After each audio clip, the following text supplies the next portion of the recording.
YouTube, you started YouTube here. Starting. Yeah.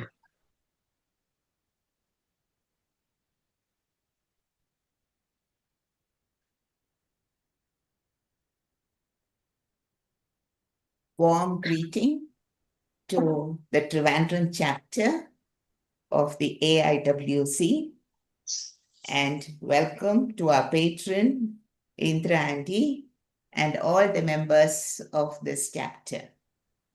A warm welcome to the AIWC members who have joined us from various parts of India, friends, students, and everyone who has joined us on this platform today.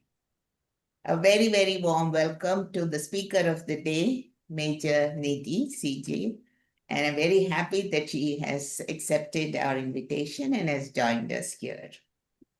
So let's begin this session with a big salute to the Army and a salute to Major Nithi, who has come forward as a representative of all women of India to show us that it is possible to stand shoulder to shoulder with men and guard the nation.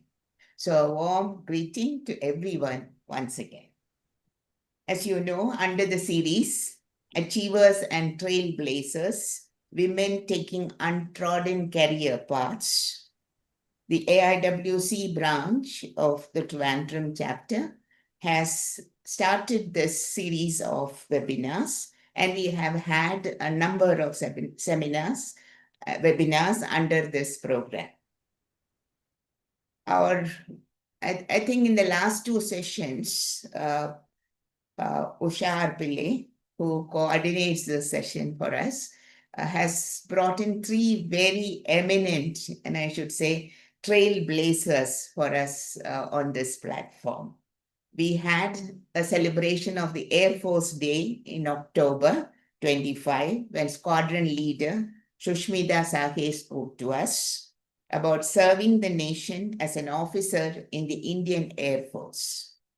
And then in December 20, we had the first woman naval aviator in a combat role serving the nation as an officer in the Indian Navy, Lieutenant Commander Seema Rani Sharma, talking to us.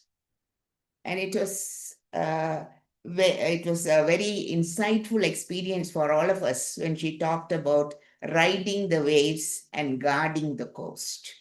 So from the skies, we moved to the seas. And today we have with us on Army Day 2026, though today is not the day, it is still the month. We are at the last day of January. We have as our speaker, Major Nithi, who's going to talk to us on guarding the country, scaling terrains from the northeast to Jammu and Kashmir. I think all these three talks need to be seen in perspective to one another, because every speaker has showed us how they have been able to get over the challenges, become an officer of confidence and of resilience, and develop leadership qualities in them so that they could go forward. And after they retire, after they post-service, they have all entered other jobs and are doing something very creative, as Nithi is also doing today, as she told us. We'll be talking more about her background a little later. But before we go to that, I just want to give a preface to the series of talks that we have been doing here. We know that it is an extraordinary role for a woman to either enter the Army, Navy, or the Air Force and be awarded medals during their services in these three cadres. They embody for us courage, commitment, and resilience. And I personally feel that in every uniformed woman, we have a kind of mixing of the, what you would say, the strength of a mother and the courage of a daughter and the determination of a soldier. So when a mother sends her daughter out to the field, She is in fact giving us a mother who will look after the nation, who will guard the nation and keep us protected. I know for a very long time we have been hearing the phrase that when everybody sleeps, the soldiers on our borders keep awake to protect the nation and let us dream. And it is because of that we live peacefully in India. Our soldiers, as Nidhi is going to tell us, has scaled terrains from the northeast to Jammu and Kashmir. So all along the border, and every part of India is today, we know, susceptible to invasion, is susceptible to violence, and India needs to be guarded. For very long, we thought that the sole responsibility of guarding a nation rested with the men. And there was always this gender discrimination. Women were not allowed into any of these three forces at one point of time. But by the 2000, as the last speaker told us, by the 1990s and the 2000s, women began to enter this area that was thought to be only for men. And now today we know that gender is no criteria for patriotism. You can be a male or a female when you blow the bugle of patriotism and say that this is my country and I will be there to protect this country with my courage and with my commitment. And in all the support roles that women have had earlier, they did well. And maybe because of that, the armed forces began to feel women could be put into the borders, lead battalions, be offered leadership positions, and they could safeguard the sovereignty of the nation. So this is a great appreciation and a great acceptance for the women of India, and particularly the women in our armed forces. So a big salute to all the three of them who have come to this platform to tell us that women are not even 1 inch behind men when it comes to protecting the land and being in the combat field. And we know this historic moment in the Army Day parade, in the Republic Day, we had Captain Hansita Sharma becoming the first woman pilot in the Indian Army to fly the Rudra armed helicopter and leading 251 Army Aviation Squadron during this parade. So these are big honors that are coming our way. And I think the girls of India and the mothers of India should realize that women are not to be kept away from this kind of confidence, this kind of commitment to a nation, this kind of service that they would like to give the nation. And more women should come into this field. To quote APJ Abdul Kalam, in 2016, he announced that women should be allowed to take up combat positions, breaking the last barriers in military service. And he said, empowering women is the prerequisite for creating a good nation. So if you want a good nation, we need to empower women. We need to have women stand side by side with men in the combat field. But having said that, I must say, it is with great pride I read Nithi C J that she sent me and the various things that she has been doing. I would like to share this with all of you on this platform. Major Nithi is an awarded Indian Army veteran who served as a short service commissioned officer in military intelligence.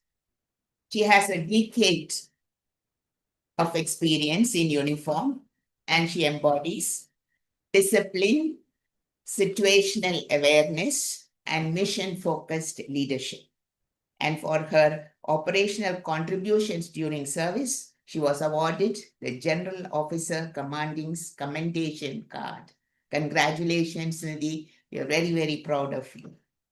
Now, post-service, she has not just sat back and reveled in the the awards and the merits that came her way, but because of her interest in civic intelligence and because of her interest in behavioral leadership, she started the the foundation Decode with Nithi, which is a civic intelligence and behavioral awareness initiative.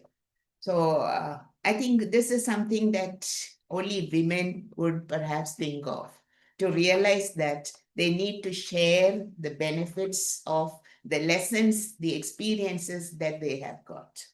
They need to share it with the younger folk. And that is why Nidhi started this civic intelligence program, and her core expertise in threat assessment, decision making under pressure, graphologist and behavioral expert. She works with intelligence and organizations to strengthen communication clarity, leadership presence, emotional regulation, and resilience. These are all things that today we talk about, but we don't have trainers or teachers to tell how it can be done to our students. She has also given many TED Talks. She has also been a speaker at IIM Bangalore and at IIM Raipur. Very impactful sessions on behavioral leadership. I was particularly fascinated by her training in body language, because I am an English teacher, and therefore non-verbal communication and body language, I know how important it is today, but our children don't seem to realize that.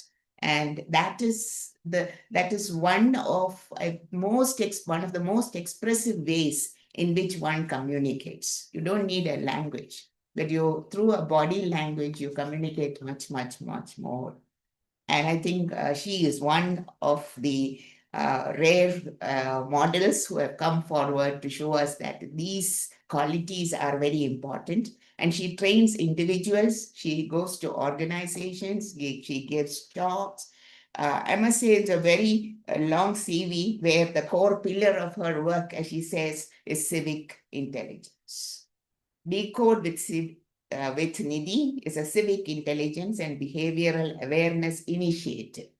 And it is, I think, Usha, we should take her services from Siliguri to Trivandrum and ask her to help us with some of these programs that she has so successfully done in many parts, wherever she has been. She can do that now on YouTube. She can even reach out to many of our members and their children and students. I think we are looking forward, Nidhi, not just to this webinar, but your continuing interest in AIWC. And we are also hoping that you will join us and help us to build the nation, because building a nation is very, very important in today's world. When many nations are falling apart, and when many nations have violence within it, India still stands apart as a nation of peace and order. And I think it is the armed forces that have kept it like this. And it is up to the civics, or what you would say, the civil population, to realize that they need to give that support. And I'm sure with your initiative and with your experience, you will tell us much more about how this can be done. And today, on Army Day, Army Month, I should say, let us celebrate not just the valor of our army, but the sacrifices behind every woman. So a big salute to you, Nidhi, and over to you to give your talk. Thank you so much, Jamila ma'am, and thank you, Usha ma'am, and all the esteemed and distinguished members of AIWC. It's an absolute honor to be amongst women across ages, across professions, across disciplines, and very interestingly, of all genres, from young aspiring professionals to expert veterans So it is an absolute honor for me to be on this platform to interact with you. And definitely, Jamila ma'am, I will be looking forward to support your organization with whatever humble I know about this subject. So Just a minute, Nithi. We have our President-elect, Kuljit Ji, who has joined us on this platform. A very warm welcome to you, Kuljit Ji. And if you would like to say something before she starts her presentation. Thank you so Over much, to you. Jamila ji. Thank you so much. Thanks a lot. I'm really delighted as always. I'm regularly attending your sessions. I think hardly I have ever missed anyone. And I'm really very happy to see Nithi. And her face is looking so attractive and so positive. So I'm really waiting for her, so what she's going to and how she's going to guide us. And as you have rightly said, we will definitely, when you said that she is giving this training on behavior and leadership, immediately I thought that we'll definitely invite her to our head office so that other people can also take advantage of that. And immediately you also offered her to become the part of this AIWC. So you are welcome, Nithi, in advance to be a member of AIWC. So details you can take from Usha ji. Usha Nair will tell you. And we'll definitely invite you to our head office also so that other people can also be aware or what is needed for good behavior and leadership. Thank you so much. Thank you so much, ma'am. Thank you so much.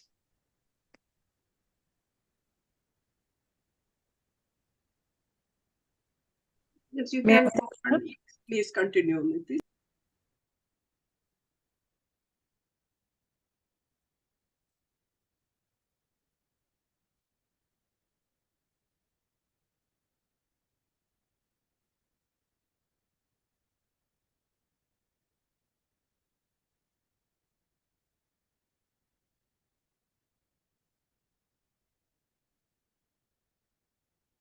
Is the screen visible? Yes. Yes, yes. Thank you. So Yes. first and foremost, Jai Hind to everyone. It's an absolute pleasure to be on this platform, as I mentioned. And Jamila ma'am, you took me back to my days by quoting Dr. Kalam. You took me back to my training days. And I would like to start with this beautiful interaction with Dr. Kalam. He had visited us on the very first day of our training. This goes back to 14th April 2009. The Tamil New Year was on the same day. And he came, he addressed all the cadets, and he also made us pledge the cadets' oath to serve the country with honor. And after the interaction, I was, we were the junior cadets. So our seniors told us, okay, now you have to go forward, stand in front of him. And we were all trembling like anything. Because of course it was a dream for me to meet him. I had read his biography. I had heard so much about him from even my grandfather. And here I see him standing in front of me. And as the interaction began, he walked up to me, he asked my name. And I still remember I was at loss of words. I was really at loss of words. And when I still think of that moment, I have goosebumps. And all I could say was, sir, you are an inspiration to us.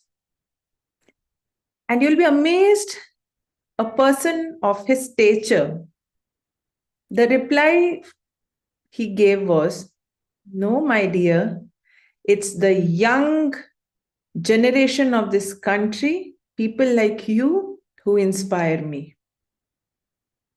You ignite my minds. And that's how Ignited Minds had happened. I had read that book. It was such a pleasure to meet him, and he just blessed me. It was a moment I can never forget. And similarly, after I completed my service, I got the opportunity to interact with our president, Her Excellence Srimati Draupadi Murmu. And again, that interaction was very iconic. At that time, I was doing an initiative in yoga for which I was invited for that particular event. And she said, we have to take this country ahead with whatever culture it has been blessed with. We have to take it along with our cultural heritage, not leave it behind and just, mimic the West in a certain way. Anyways, now coming back to our topic, we are celebrating Army Day, a beautiful day. 15th of January is the day we celebrate the Army Day, but today we are commemorating the essence of this beautiful day. To understand that what it actually means to guard the country, what is soldiering, how that definition has changed over a period of time, and how AIWC can also play a vital role in nation building and contributing towards the efforts by the armed forces. So, before I start, I would like to take a step back, and I would like you all to think that why this conversation matters. Why are we discussing this? Why are we? There are celebrations happening. There is a lot which has been spoken about Army. But why are we discussing in this platform, and why we are having a conversation like this? And the only answer which came to my mind was that what Jamila ji had brought out. In the present scenario in the Indian subcontinent, we are the only country who's standing intact. You look at the east, you look at the west, you look at the south and the north. Of course, it was very recent what happened in Nepal, what is happening in Bangladesh, how Pakistan is, what Pakistan is going to, the entire Southeast Asian region, the change in the order is the reason we are having this conversation to understand the essence of Army Day. How it is not just limited to a celebratory movement amongst the people in the forces, but a celebratory movement for the entire nation. So on the Army Day, everybody who was wishing me, I wished back, thank you, wishing you too a very happy Army Day. So one of them asked, but I am not in the army. But this army is yours. You're very much part of the army as a citizen of this country. And this is why conversations around such important days are a must. And I'm really thankful to AIWC for this opportunity. We are not in a scenario of a single battlefield. Gone are the days where, you could define this is the border and this is my trench, that is your trench, and you try to, acquire the enemy's area. You try to, dominate them through, showing your military prowess. Today, guarding has become a very vital part of this entire battlefield. Today, we are not just talking of, a two-dimensional warfare or a three-dimensional warfare. We are talking at multiple dimensions and in multiple spaces. We are not just talking about the airspace or the land or the sea. We are today talking about cyber. We are talking about AI. And we are talking about the space. Because there's again a lot of diplomacy going around who will rule the space. So in such a scenario, guarding the country is a task not limited to war. It's as much a crucial responsibility in the times of peace. And when guarding what, if one may ask, protecting what? People, terrains, and minds. We are in that era where 0.75 dimension of the warfare is very much true. There have been many such instances where people of our own country, for some vices, for some vested interests, have fallen as trapped to the enemies and ended up helping them out. There have been many instances to this. So it's no more a ceremonial task. It's no more a ceremony. It is a daily regimen. So why choose this untrodden path? I mean, there are many girls, young girls, who would be thinking that, okay, why should I join the army in the first place? So in one of my interviews with I think so it was Sputnik News, where they were trying to understand that how women are playing an important role in military leadership. I remember saying this. They asked me a question that, what are the parameters, which brings the difference between a woman officer and a male officer. I say there is no difference. Please understand, when a woman decides to join the forces, she has already gone unconventional.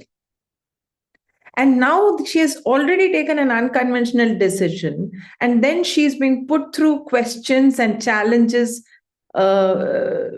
which kind of are mediocre and regressive and biased from a perspective of capabilities, performance. That how will she do? How will she stay? How will she? She has already decided. She already knows what is coming her way. She has done her homework. So she exactly knows why she's there.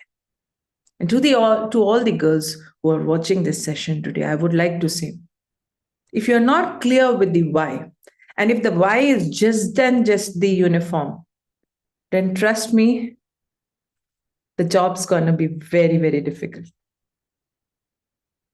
Because here, when I mentor students, they are looking at what I have to write in a test. How do I crack this interview?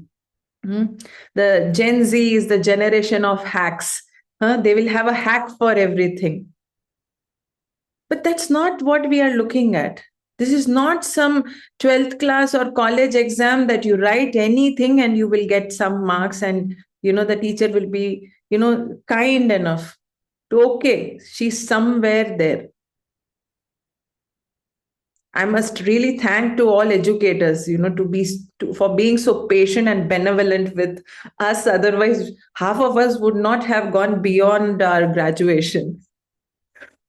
So that's where qualities are not enough.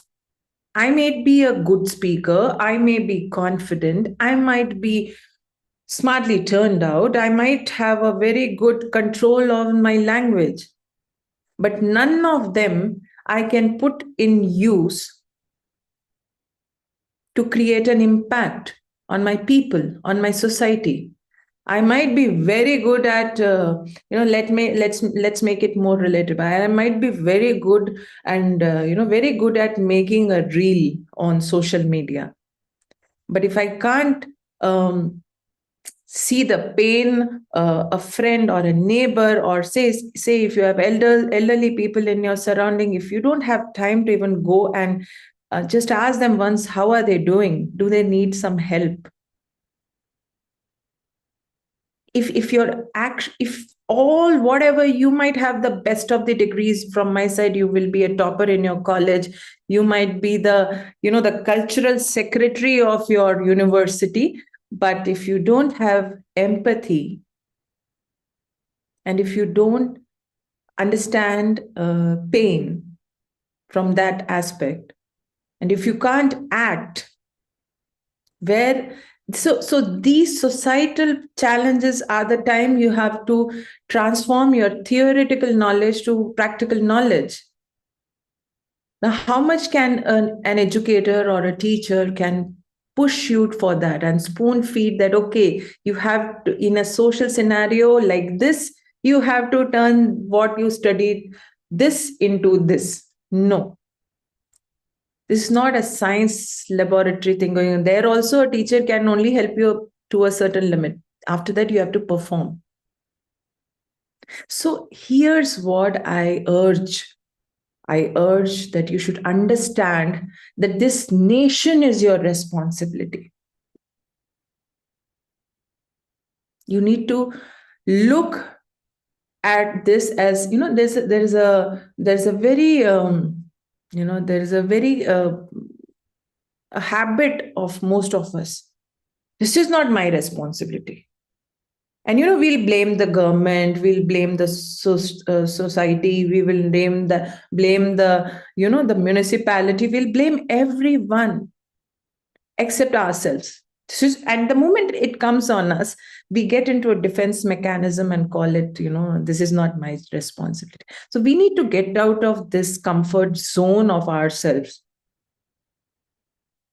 All the qualities of becoming an officer, there's a becoming in that. You become. You don't acquire. It's not a degree that you will get one fine day. 60% is also, a graduate, and 90% is also a graduate. No, it doesn't happen that way.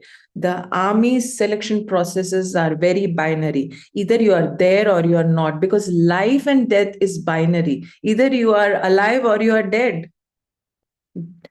Life you may lead as, like great masters say this, life you can lead the way you want to lead, but death is absolute.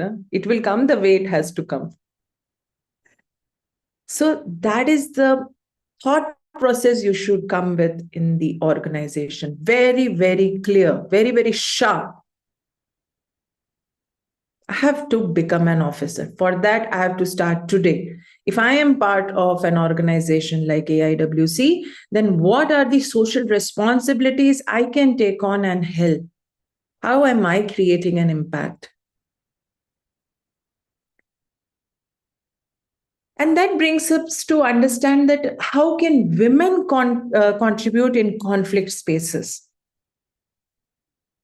So historically also, we have seen before independence and post-independence also, and even in scenarios where the armed forces, Indian Army is also a huge contingent in the UN.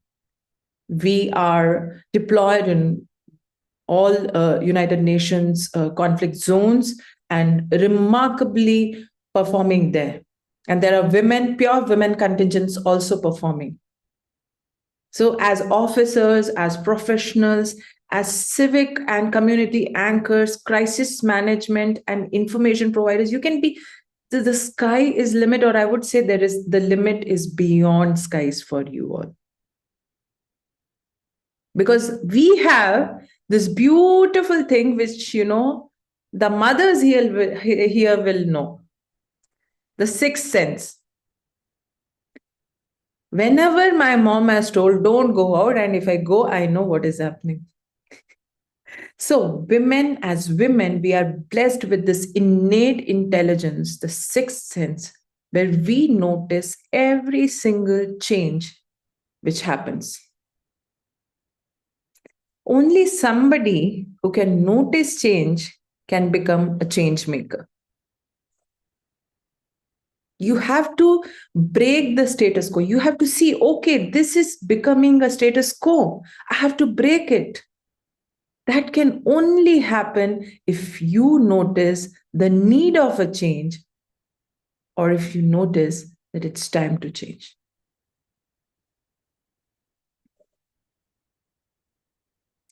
Leadership in the services, as I would call it, we are different from the corporate or business leadership. I would put it across even in civil society organizations like AIWC. In all such organizations, the leadership is very service oriented. This leadership comes without a spotlight.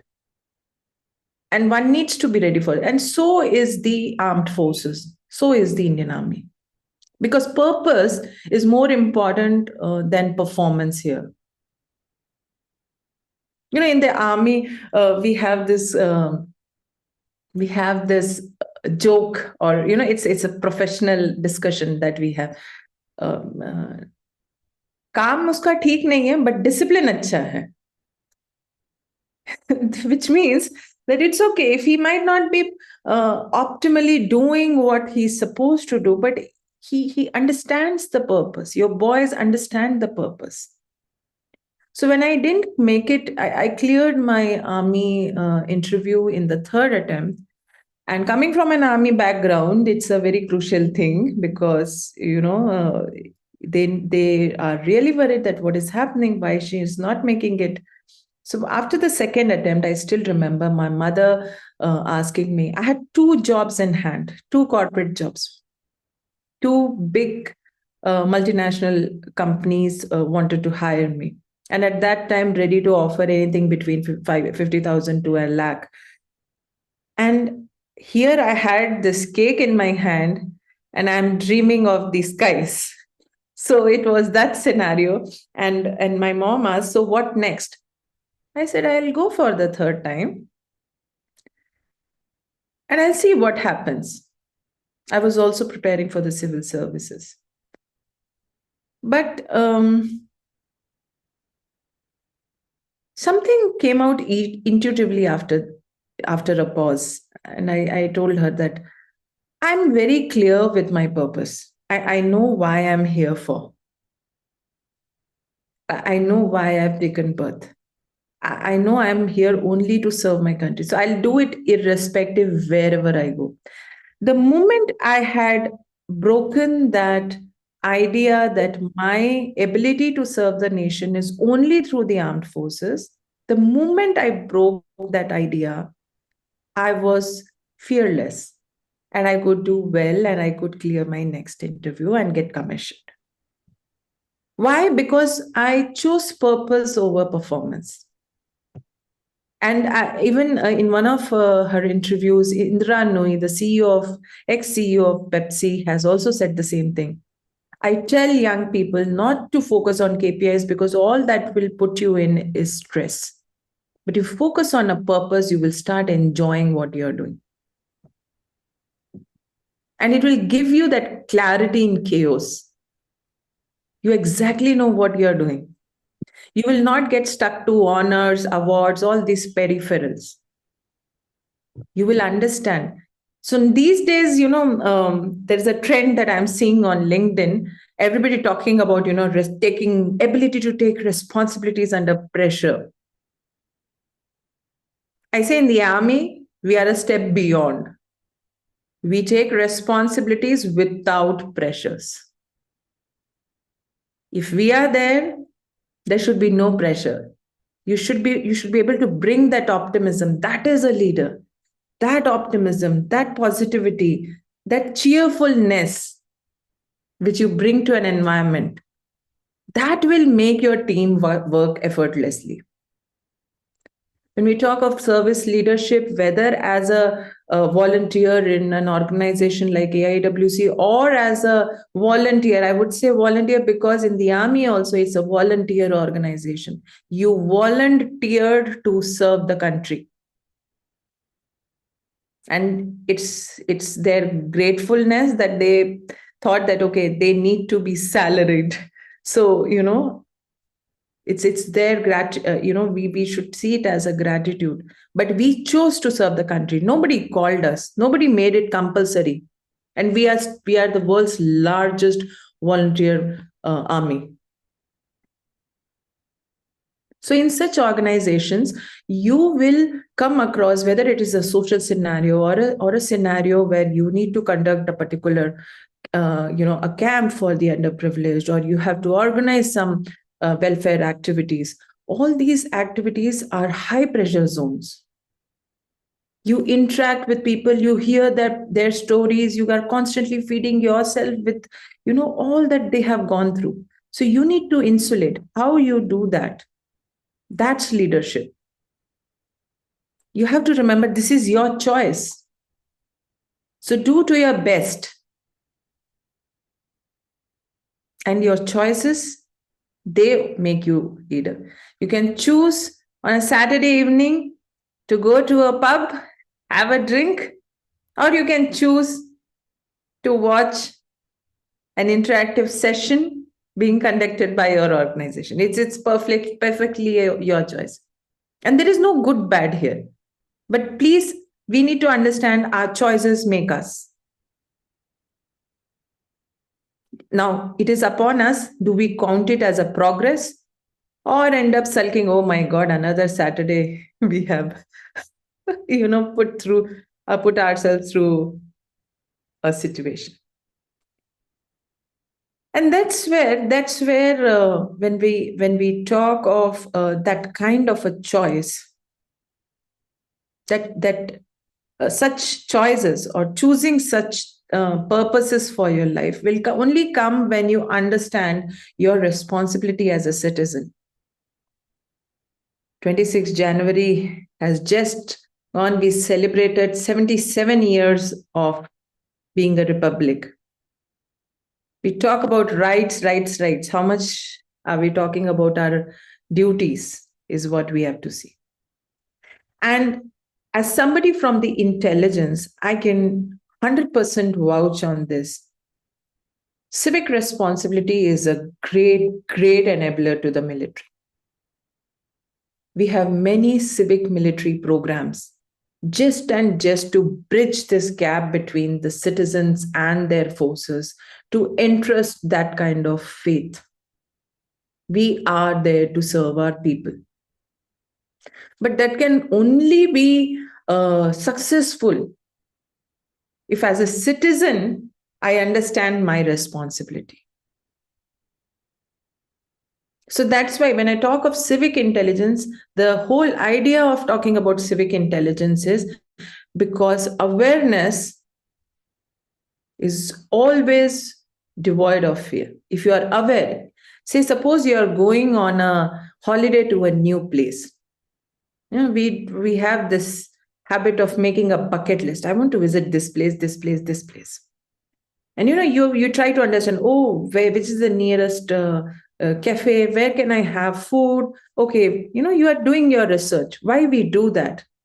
Because as human beings, information is power to us. We love to know, we love to stay aware.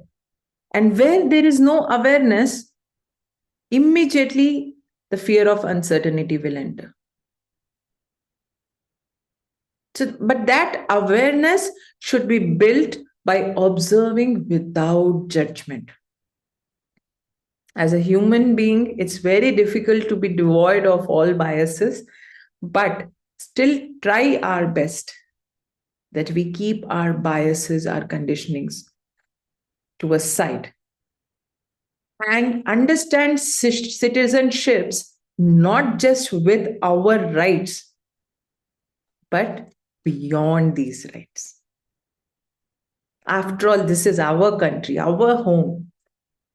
If I have the privilege to sit back and lie down and relax, to have that privilege, I have to keep my house like that.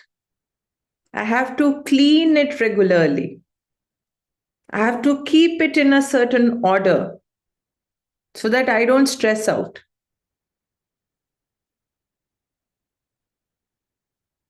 And understand that it is our responsibility. So while I was working on what I should be speaking, I was like, why not take this opportunity? Why not I invite AIWC and their members to become the flag bearer of this concept, to spearhead such nation building projects which bring across such community conversations that bring social cohesion, where young women become the civic leaders, the civic warriors, the flag bearers of what truly we call as India or Bharat. Because in today's time, our biggest win will be if we could take India from hate to hope.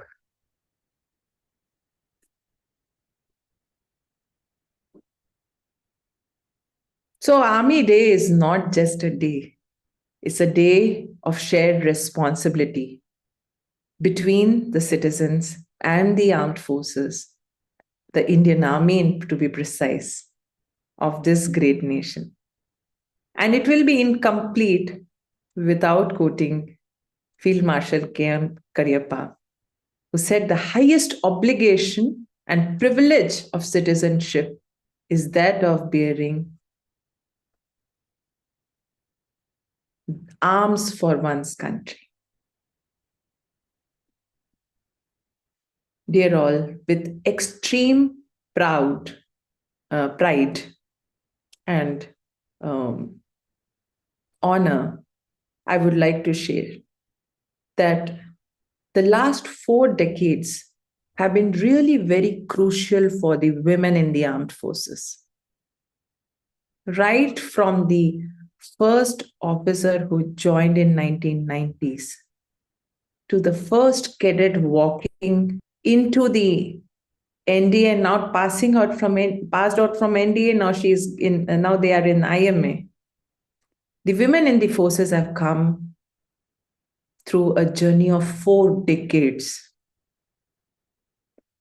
And if we truly understand that without women, without the Shakti, like the whole 26th January theme was Nari Shakti.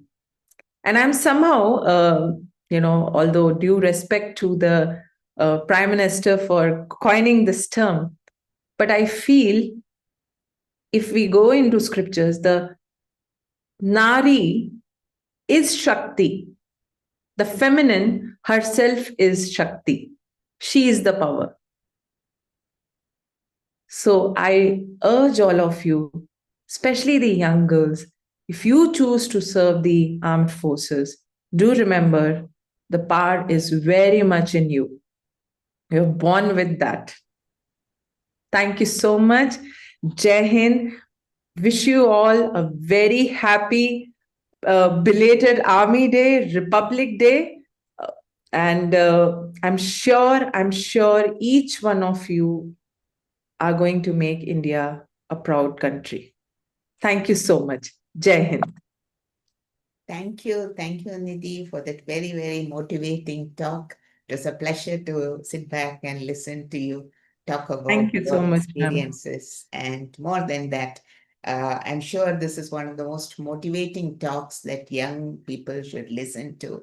And since this is being recorded and is available on YouTube, and that is what we have been seeing, more and more people watch it on the YouTube than at this session. As you said, having a drink in a club at this time in the evening on a Saturday perhaps is much more attracting for youngsters than to sit and listen to a talk. But I'm sure this talk will go a long way and there will be many, many viewers on our YouTube channel. So with that initial remarks, I would like to open up the webinar, the presentation, for a discussion and any questions or comments that members would like to make, please unmute and ask. Kamini? Yeah, I would like to. That was such a interesting talk that you gave, Nithi ji. And you're talking about guarding the country. I think every one of us has the important role in guarding the country. And you're talking about the long journey that the women had to undertake when they went into the army. And I'm sure you have very good girls, very empowered girls or motivated girls who can do wonderful as for guarding the country. And as you're talking about multiple spaces and talking about qualities, definitely these qualities are important for helping, for protecting us, for protecting the country. And as you say, sky is the limit. So everything is open for the girls, and modern girls are also smart. They're highly motivated. So let us hope that this trend will continue. And I'm very happy that we have more girls coming in, isn't it, Nithi ji? Yeah. So that's a very happy thing. So let us long live the Shakti power. Okay. Thank you so much. Thank you, Kamini. I think Sheila ji has unmuted, so go ahead, please. Yes. Very happy. Thank you very much for making me available, the circumstances going on. and I'm leaving tomorrow early morning for the meeting. So I couldn't actually find the time, but I made it somehow. Thank you very much, Major Nithi ji. It was very inspiring to listen to you, and I'm definitely feel this whatever she has said today should be recorded and placed on our groups also, so that the more and more younger generation who are joined Yes. recently, they will be inspired, and how the women power should empower All India Women's Conference. That's Yeah. what I feel, from listening to you. Thank you, ma'am. All Thank the you. best to you. Thank you, Nithi. Sheila ji. Sheila ji was our past president of AIWC. How lovely, ma'am. Thank Kuljit ji has unmuted, so please go ahead. Yes, a wonderful talk, I should tell you. And she has talked about the leadership, especially the way she said that purpose over performance and responsibility without pressure. She has coined lovely slogans which are very motivating for the young girls. And the main thing when she said that when you want to join army, when a girl decides to join army, she's prepared to lead a very unconventional life. These points are very important. So when we are talking to our girls, making them aware, I think these are important points they must learn, that it's not out of fancy or out of fashion or out of love for uniform they are joining the army, but there are so many hurdles, so many things they'll have to face. So we have to mentally also prepare them if they decide to join army. So these are the good points. I'm really impressed with that. And the qualities for leadership which you have given, those have highly impressed me. And the point which you have said, that at present, the most important thing is to take India out from hate to hope. This is a very important point because the atmosphere in our country, though it's a peaceful country at the moment, but we should try to create a very congenial and comfortable atmosphere so that there is no discrimination and we live like good human beings. Thank you so much, Major Nithi. We'll remain in touch because we need your help for our young girls. And thanks a lot, Usha ji and Jamila ji, for lovely programs. And I always wait for the Saturday so that I can sit here and listen to all these things. Very rejuvenating, very positive, very interesting, and time to learn new things. Every time I attend it, there are new things to be learned, and I always prepare the notes also. So thank you so much. Thank you, Jamelia ji. Thank you, Nithi. Thank you, Kuljit ji. Just to add to what Kuljit ji just said, you talk about women as change makers. In your experience as an army officer, do you have any personal experience where you were able to make a change, perhaps, in your commanding group or something like that? Oh, yes, ma'am. There are many, many such instances where, the biggest change which I felt. I joined the organization, ma'am, when we were still transitioning in our training pattern. We were still transitioning from earlier, it was 6 months of training. And when we joined, it became 10 months, 11 months, at par with the gentlemen cadets.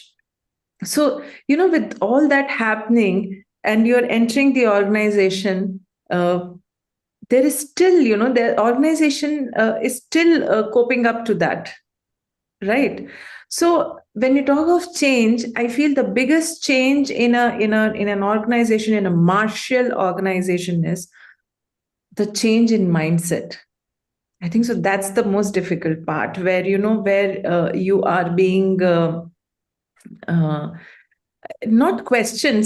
I mean, I would say I was lucky enough that I was never questioned for my capabilities, because what took me through was my professionalism. But if I stood professionally, if I did my things professionally, I realized that I was never questioned or doubted in terms of being a woman.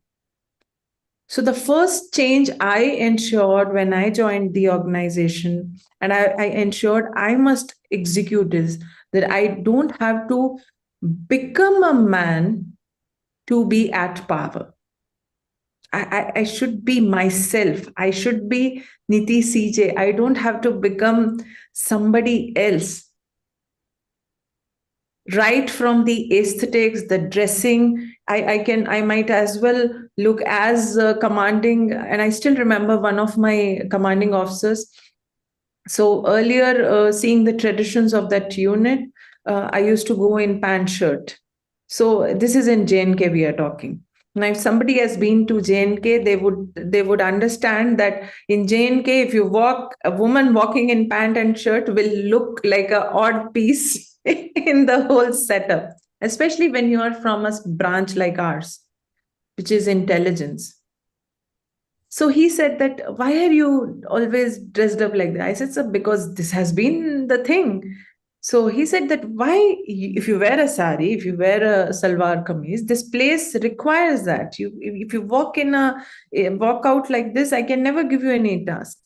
And that made so much sense. It made so much sense. You don't have to, mindlessly imitate the men to become at power. There is no at power thing happening. That is the first change I brought in my mindset, and I noticed that it changes your surroundings. I don't have to mimic the men to be considered equally capable. That is the first thing. And I think so that's the first advice I'll give every girl, that you don't have to become a man. Don't mimic them. You already are at par. So that was the first change I did. I changed my understanding. I stopped that pseudo feminism in me to to bring a more suitable work environment. And I must say the change in you reflects also our picture of what an army officer or an army woman would be like, because your smiling face and your easy delivery made me think, did you really belong to the army that we know? Or, Ma'am, that comes that is with why I the asked this question, how are women change makers? I think so that also comes from the space of me being in the intelligence, because we are not typically like the uniformed forces. We are trained to gel in the environment. And I remember asking, as is my habit, I asked Usha ji also that, ma'am, what is the dress code? And she said, there are no codes here.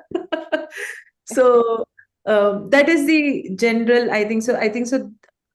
Intelligence is a beautiful branch which brings you so close to how your society is functioning. You are like a bridge between the military and the civil setup. So that I think so it comes from, I thank my branch for it. Yeah, I think Bhuneshwari wanted to ask something. Yeah, please.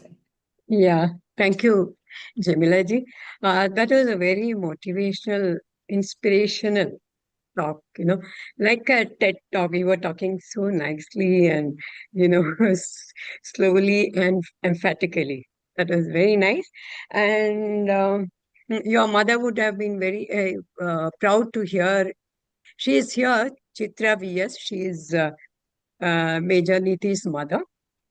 And I was just one good thing is that you had incorporated AIWC in your presentation. That is wonderful. That you're finding that we have a role also in the nation building in that way. So that was very wonderful. And I wanted to ask you, because you were from the intelligence, military intelligence side, can you say any sort of incident or experience that you had in handling insurgency and radicalization? We were talking before the meeting that. So is there anything particular that you would like to say or quote to give it to us? Like, Surely, ma'am, surely. In fact, as I mentioned that I have done my master's in my MPhil in defense and strategic studies, and radicalization was my stream of research. I can though this is not directly from my service or my tenure in the armed forces, but it's from my father's tenure. And I was a frequent visitor whenever he was posted in the valley. And at that time, and if you go back, even in if you study through Google also, you'll come across that how earlier militancy or radicalization used to happen. It's very different from how it is today. Today, on a click of a button, things are happening.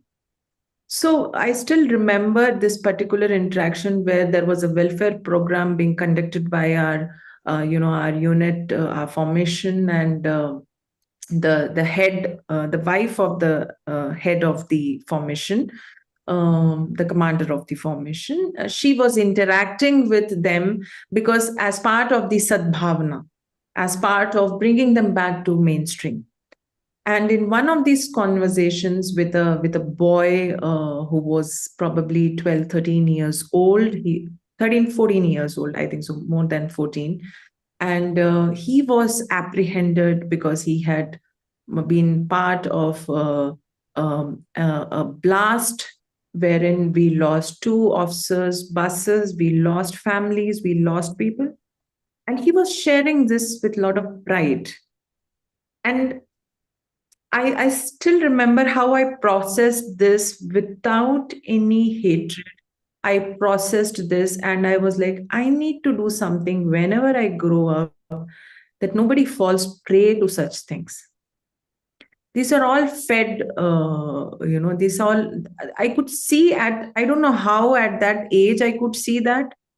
And over these years, whether it is Northeast, whether it is the North, or whether it is the West, whenever I have done interrogations and I've interacted with these women and men who have been apprehended for their act against the state,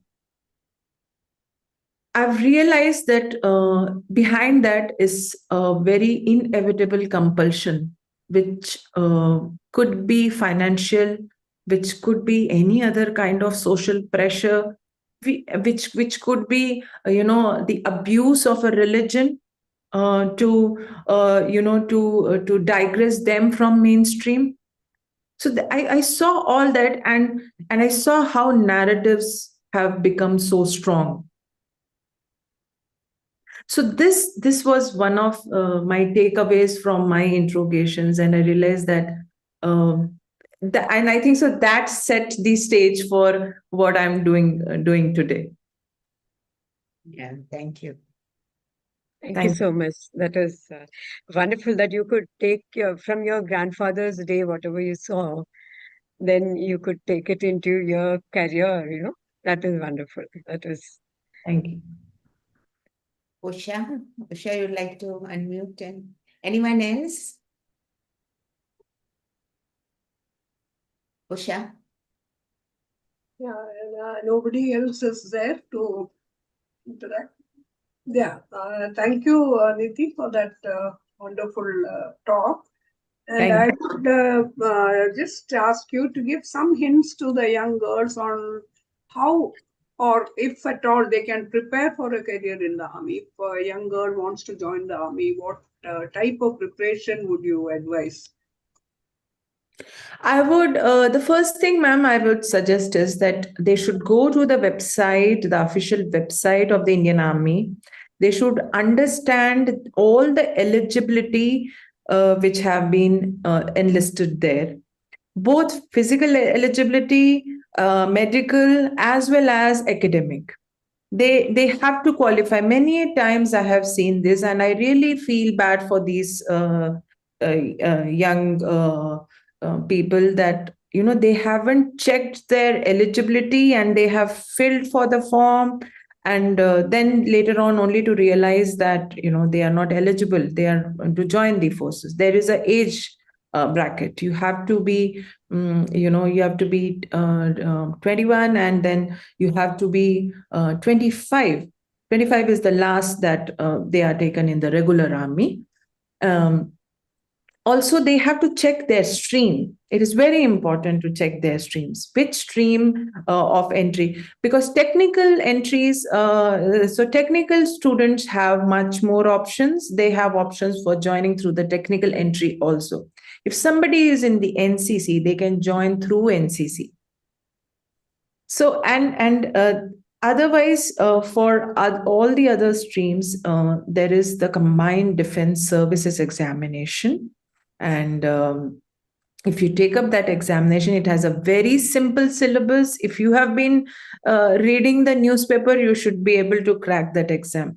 I really don't know why they have made so much hype around it, because honestly speaking, I cleared the exam in an era, I would say, when there was no, internet was not on our available to us on mobile phones. So, and the paper remains with the, yes, and the paper is still that difficult. It was never easy in that manner. We need to understand that we are selecting people to lead and be part of 0.003% of the country's population. So when you see that little figure, you have to fit in. You already know there is 15 vacancy for girls. Now don't go fighting around that why there is only 15. See that how can I be in that 15 or in that 20 or in that 100? How do I become? Work on your communication skills. You can work on your, so there is a cutoff percentage also. You have to be a first division. You have nothing less than that we are talking of. So all these minor things. First thing, you have to check your eligibility. Secondly, you can see what are the different ways. It has been beautifully given in the Army website. You can choose your way, your path, which is the path you want to take. And if the girls have just passed from 12th or just are going to the 11th and 12th, they have the option of NDA. And if somebody is in still younger class and still envisions to be in the armed forces, then they can duly join the Scenic schools. That's again, Scenic school, RIMC, all these military schools are a very good way to prepare yourself for the armed forces, because it requires a lot of physical training. You have to be either, and I strongly recommend to girls, please pick up a sport. And when I say a sport, it is not an indoor game that I'm talking of, or a game, Yes, chess is a mental game. It's a very important game, but something to make you physically strong. So that physical robustness is also important. You need to be strong. Many girls, reach me out asking, ma'am, how did you manage your menstrual cycles? It was how do you do? I find it very difficult to, I know it will be painful, but you have to work out your coping mechanisms. It is, I think, so difficult in every profession in which a woman is. So, you have to become mentally strong. It can't be a limitation. It's a blessing as a woman. It's a blessing. We are creative energies. So it's a blessing to us. And you need to be little strong and, take the necessary rest, but work when it is needed. You have to work when needed. So this is what I will suggest, girls, that please check your age, your eligibility in all aspects. Be thoroughly, well versed with what is given, that each word mentioned there has a meaning. They have to go through the whole thing. And then you can apply for the suitable exam. And once you clear the exam, you have an interview, which is the Services Selection Board interview. It's a 5-day affair. And if you qualify, if you, the Army tagline for, for the joining is, do you have it in you? So if you have it in you, I still remember what my father told, because I was, when I was appearing, I was around 90 kgs plus. So my father, and I told that, I want to join the Army. He was like, first go look in the mirror. It was not to shame me. It was not to shame me. It was to give a reality check that you need to be physically fit to join the organization. That's an organization's requirement. So you need to understand them. And when you work on Yes, it, you one question, Nithi, that Dosha has brought this up. Is it mandatory that women have only a particular period of service, or they can go beyond this 10 years that you went through? Or maximum service for a woman in the Army, Navy, or Air Force? Yes, ma'am. So now it is permanent commission. Now women can choose after 10 years of service, they can choose that whether they want to continue for another period of 20, like they want to complete the service of, what we call a colored service or a pensionable service. Would they like to permanently be part of the cadre? That option is available now since 2020. 2020, this option was available. So you can serve. And would you also suggest the subjects that they can study at +2 level, or because I've seen that the number of seats in NDA for those who have not done mathematics is very, very limited, because one girl was very keen to appear for the NDA exam. When I went through the eligibility things, she had not done maths. Then I found that out of the whole thing, only about 10 seats were available and that too for girls who have not done maths. Yes. So, is there anything that you would like to suggest? Ma'am, for NDA, it's better that, especially for students who are non-mathematics, they should start studying maths. Who are non-science, they should also start studying science. And you have to study only from 6th to 10th standard. That is all which comes as a syllabus. So if they start preparing from now itself, if suppose they are going to apply they have to check. So in one calendar year, twice the exam happens. So generally a buffer of 5 to 6 months is there between two exams. So you are getting 6 months. So by the time the notification comes, you fill the form, you still have 4 to 5 months for giving the exam. So that's enough for time to prepare for CDS and NDA. However, if you are from a non-mathematical or a non-science background, I would suggest please go to a tutor and start studying so that you can, you can clear the exam and enter the organization. And tell us about the quality of life in the service while you are in service, because that I'm sure many of the young girls would like to know. How is your family life, work life, family balance, and all that? So I am reminded of two things. The first thing which I would like to share is something which we say in the army a lot, that your first love is your organization. So your first love is your country, and second is your marriage. So it is always treated that way. And the life, the separation is there. There will be separation. You will stay away from your family for a longer duration. You might not celebrate your important festivals with them. So what to do? Make your unit your family. Your unit is your family. They are there to take care of you. So it is challenging for a woman, especially because she's taking up the responsibility of her family. Like if you ask me, in our 12 years of marriage, and when I was in the organization, around around 6-7 years of our marriage, we got to stay only one tenure together, and that's each tenure is 2 years. So those challenges are there. So there is no right wrong. It is your choice. Do you want to serve beyond? Do you want to, or you are happy that okay, you served for 10 years or 5 years, whatever time period you have chosen, and now you feel that okay, I need to contribute to my family. That also is nothing is right or wrong. It's a service. It is a service.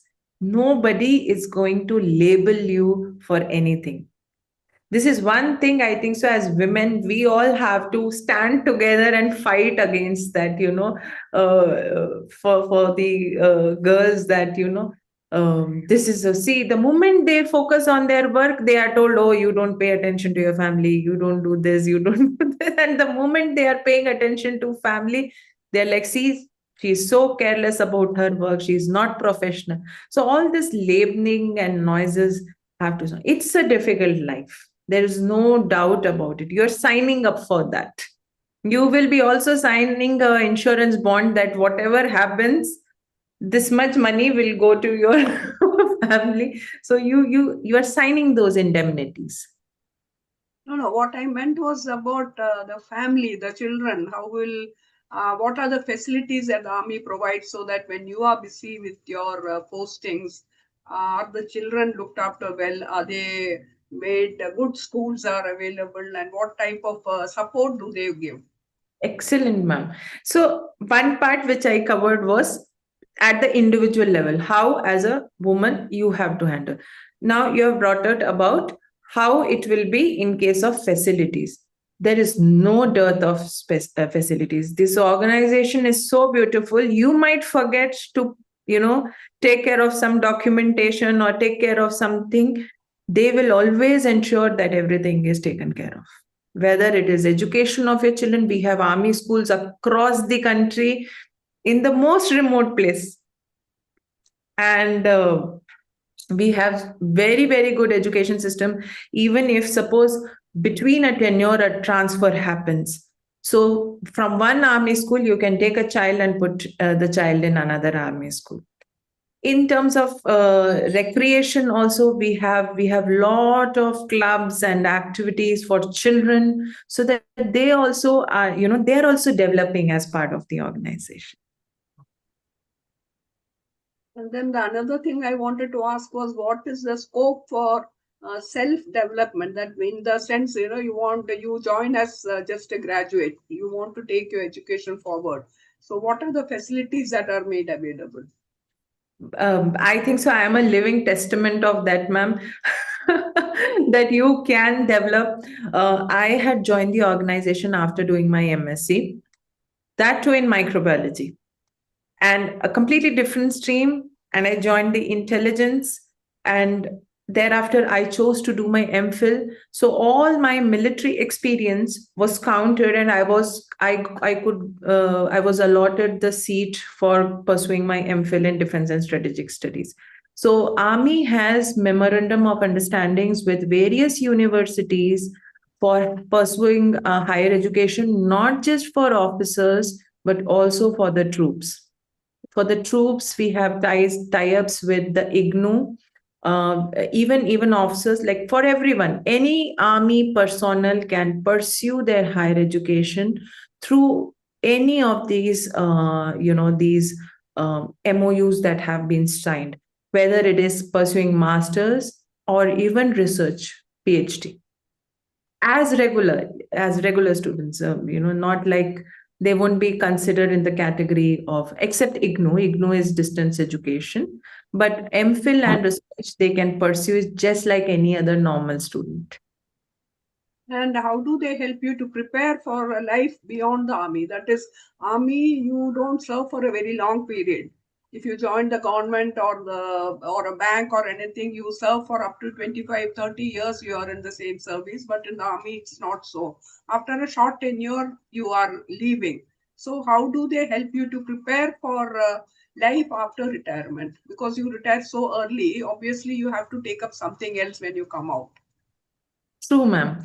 So whether it is as a short service or whether it is after a colored service of 20 years, irrespective of that, the army has its own resettlement programs for all troops, everyone, right from a Jawan to the highest rank possible in the army. They all have this provision of undergoing a resettlement course. So there are many resettlement programs in in different fields. They can pursue even management programs from the premier management institutes of the country. And while in service, if somebody wants to, this is for the technical people, if somebody wants to pursue their higher studies from the IITs, that is MTech and other allied masters, they can pursue that. That option is also available.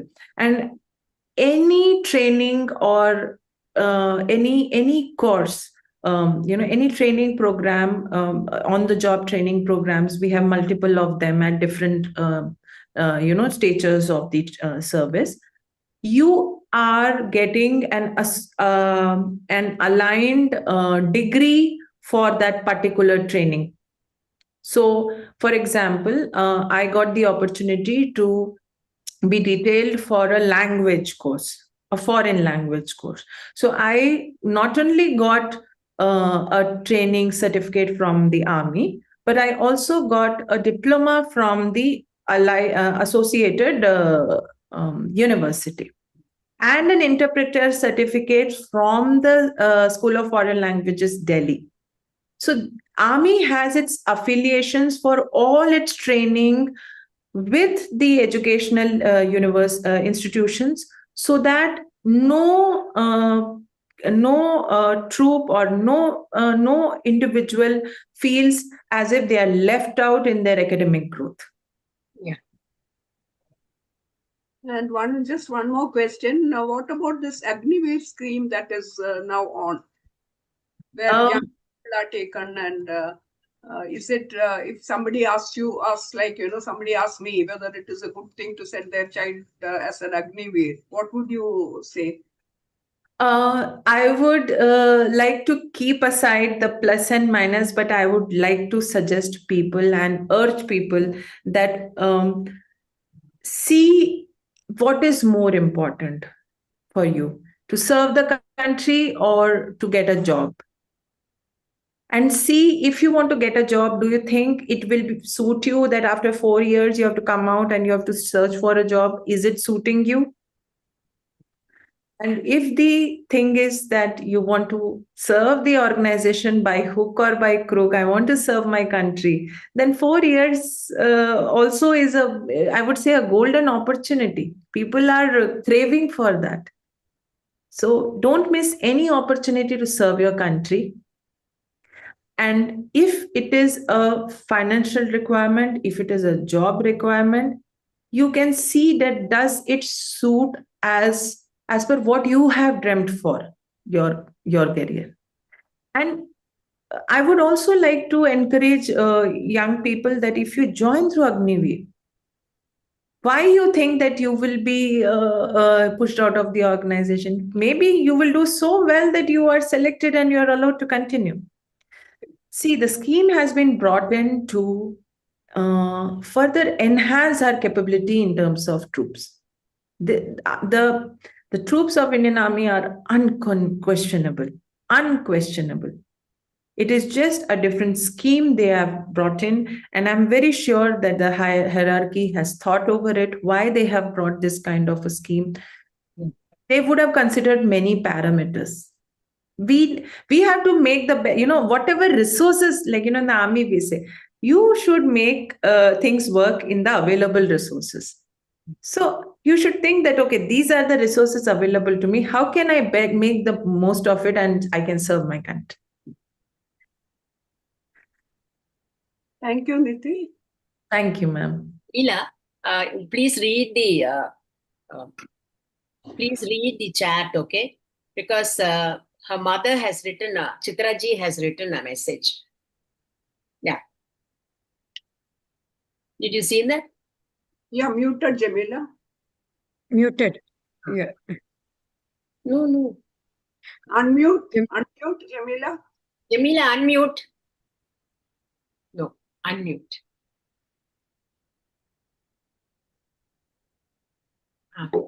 Yes. Yeah. Sorry about that. BT Prema has said, thank you, ma'am. Very good session. And your mother says, yes, ma'am, I'm really proud to be listening to my little girl still. And I'm equally proud to have met all of you, strong women. Thank you, Chitraji, for your comments from all of us here at AIWC. And I must say, your mother's pride in you, I think, is something we all share. Yeah. And we also feel very proud of you that Thank you. you have been able to serve the nation.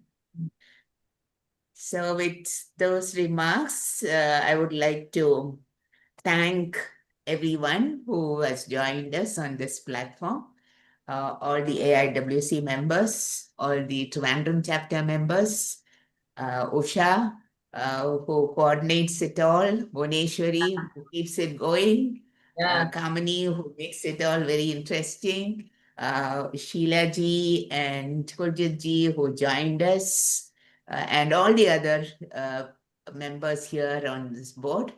And more than that, thank you so much, Major Nidhi. We are really proud of you. Thank you, ma'am. Thank you, ma'am. Jamila, would you like to say yes. something about our next webinar? We have scheduled something for February. Yeah, we have scheduled another seminar. This comes under the cultural and literary forum that we have, which we have been hosting for the last 4 years. We have a talk on, we used to have a talk on the cultural experiences. And now we have started another series where we are talking about personal experiences and new art forms that young girls are coming up with. So in the next seminar that we will be having on February 21st, we have a young researcher from Germany who will be talking to us about research and the artistic practices behind research. I think there's going to be something very new for all of us, old people here, because this is a youngster who's going to talk to us about all that. And we have had, as some of you who have joined us know, we have been having very interesting webinars on the various art forms of Kerala, like Kodiyatam. And we also had Amia, who came and told us about her artistic expressions and the corner that she has for book lovers here in Trivandrum. So there are many different things that our youngsters are doing. So this platform is not just for information, but it is also for helping us and helping the youngsters to be more motivated so that they enter new avenues of self-expression and creativity. So that's what the AIWC is in fact trying to promote. And that is what we have been doing on this platform. So thank you all once again, and hoping to see you on February 21st for our interesting webinar under the series Cultural and Personal Experiences. Thank you everyone who has joined us here. So much. And thank you once again, Nidhi. Thank you. I would ma'am. also Thank like you, to sir. mention that our chair yoga classes are going on under Dr. Kamini. We started in April, and regularly the classes are being conducted every Monday and Friday. And we have some very committed students who are joining. Of course, we cannot take a very large group, but the group that has joined, they are doing very well. And Kamini is taking a lot of effort to put them through their exercises and yoga postures. So special thank you, Kamini, and I hope Thank it you. goes well and we are able to continue it for a long time. So Great, Kamini. So thank you, Kamini, for all those yoga classes Thank you. and making the yoga classes live in spite of your inconveniences. Thank you so much. Thank you. See you all. Thank you. Bye-bye. thank you. See Thank you. you. Bye. Thank you. Jamila ji, Bye. I'll be missing the 21st Aksha, one. thank you. I'm so Uh-huh. sorry. I'll be missing the 21st. I won't be here. Oh, she's a filmmaker, a documentary maker as well. So she's going to talk about the documentary films that she has made. Oh. And she went to Germany as a social media person, and then she started Okay. research there. A very interesting personality, but it's on YouTube, so you Yeah, will yeah, click yeah. on I'll it be, on YouTube. because I'm not here. So, Okay. I'm traveling. Okay. Okay. Monday Bye. onwards, traveling. Go to Okay. Delhi, is it? Going to Delhi. So, Going to Delhi, Delhi? Delhi, Bangkok, Vietnam, and back. Oh, wow, wow, wow. Good, good. And all Delhi others is are good. traveling to Have a good time. Have a My good son time. is Ajay is there in Bangkok now. No, he is doing a postgraduate course there. Oh, wonderful. Yeah. So go. Teaching, Good. yeah, all the education. best for So all the have a great members who time are there. traveling Have a today nice. to the conference, the annual conference. I Yeah. wish you all the best. All And the the best. conference is on from 5th to 7th. Many of our friends are traveling, so that is why we decided to have it today, because from tomorrow people start traveling. Yeah. All the Okay. best to all of you, and thank you for joining. With that, I think we can wind up this